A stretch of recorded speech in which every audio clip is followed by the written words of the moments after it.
सबसे पहला question ads पे आता है, इसका फुल फॉर्म क्या होगा, है ना। तो इसका फुल फॉर्म है एक्वायर्ड इम्यूनो डेफिशिएंसी सिंड्रोम। और ये जो एड्स है ना 1981 में पहली बार हमें पता चला, है ना। सो एड्स होता है HIV नाम के एक वायरस से होता है, जिसका फुल फॉर्म होता है ह्यूमन इम्यूनो वायरस। और ये जो रिट्रो वायरस होता है, जो कि अपने आप में बहुत इंपॉर्टेंट क्वेश्चन बन जाता है, जिसका जेनेटिक मटेरियल RNA होता है। अब ये जो HIV का इन्फेक्शन है, उसका ट्रांसमिशन किस तरह से होता है बताता हूँ, और किसके द्वारा होता है। सो ये जो इन्फेक्टेड पर्सन है ना, उनके साथ सेक्सुअल कांटेक्ट करने की वजह से होता है। दूसरा, अब जो है ना उनके पास HIV वायरस है, उनका contaminated blood and blood product के साथ होता है। बाय शेयरिंग इन्फेक्टेड नीडल, किसके शेयर करेंगे, इंट्राविनस ड्रग एब्यूसर के शेयर होंगे ना, तभी भी होगा। और इन्फेक्टेड मदर HIV से है, तो उसके चाइल्ड में किस तरह से आएगा, प्लेसेंटा के द्वारा। क्लियर हुआ। यानी कि एड्स का इन्फेक्शियस डिजीज है, लेकिन ध्यान से सुनना, ये फिजिकल टच की वजह से नहीं होता है, ये स्प्रेड होता है सिर्फ और सिर्फ बॉडी फ्लूइड्स की वजह से। अब जो इम्पोर्टेंट है वो ध्यान से फोकस कर लेना, ध्यान कहीं भी गड़बड़ा मत करना। अब हमें पता पढ़ लिया कि HIV का जेनेटिक मटेरियल RNA है। अब ये क्या करेगा, रेप्लिकेट करता है, लेकिन सुनो, ये रिवर्स ट्रांसक्रिप्ट टेस्ट की मदद से रेप्लिकेशन करेगा। यानी कि RNA से DNA का फॉर्मेशन, मतलब DNA का फॉर्मेशन, तो क्या हो जाएगा, वायरल DNA बन जाएगा। अब ये जो वायरल DNA बना है ना, ये मैक्रोफेज के अंदर एंटर करता है, और ये जो मैक्रोफेज है ना, is known as the factory of HIV।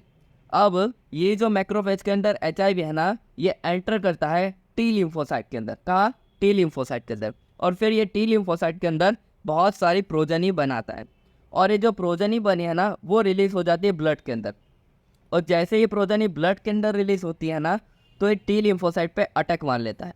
और जैसे अटैक मारेगा तो क्या होगा, इम्यूनिटी कम हो जाएगी, है ना। इम्यूनिटी कम होने की वजह से क्या होगा, फीवर एकदम अचानक से जोर से बढ़ेगा, समझ था, बाउट्स ऑफ फीवर, है ना। फिर हो जाएगा अपना डायरिया हो जाएगा, फिर हो जाएगा वेट लॉस। सो ये जो सिम्टम्स मिलेंगे। अब इम्यूनिटी लॉस होगी तो क्या होता है।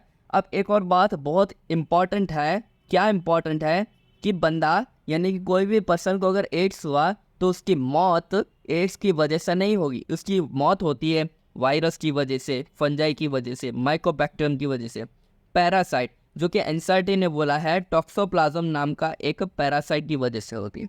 अब पता कैसे चलेगा इसका कि ये भाई, है ना, हमें एड्स ही हुआ, तो इसकी एक टेस्ट होती है जिसको हम कहते हैं डायग्नोस्टिक टेस्ट, है ना, या फिर कंफर्मेटरी टेस्ट कहते हैं। और ये जो टेस्ट का नाम है एलिजा, जिसका फुल फॉर्म होता है एंजाइम लिंक्ड इम्यूनोसॉर्बेंट, ऐसे होता है। अब इसका प्रिवेंशन क्या होगा, है ना। तो इसका क्योर तो है ही नहीं, ठीक है, 100% इसका क्योर नहीं है, मगर इसका प्रिवेंशन होता है, जो कि अपने आप में एक सबसे बेहतरीन ऑप्शन होता है ना। तो अगर हम इसकी स्प्रेड की बात करें तो ब्लड के ट्रांसफ्यूजन से होता है, और इन्फेंट में किसके वजह से होगा, मदर से होगा। किस तरह से, प्लेसेंटा के द्वारा होगा। अब ये जो NACO और NGO नामक एक संस्था होती है, ये क्या करती है, पब्लिक को एजुकेट करती है अबाउट द एड्स, है ना। NACO का फुल फॉर्म भी कई बार, बहुत बार पूछा गया है, कई बार नहीं, बहुत बार, national AIDS control organisation. And NGO क्या होता है, नॉन गवर्नमेंटल ऑर्गेनाइजेशन, ठीक है। अब इसकी जो नोट्स है ना, वो आपको PDF में मिल जाएगी। और अगर आपको सिर्फ क्या करना है, वीडियो को लाइक करना है, चैनल को सब्सक्राइब करना है, और दोस्तों के साथ शेयर कर दीजिए, ठीक है, ताकि आपके दोस्तों के पास भी ऐसी नोट्स पहुंच सके, ऐसा कंटेंट समझ में आ सके। मिलते हैं अगले वीडियो में।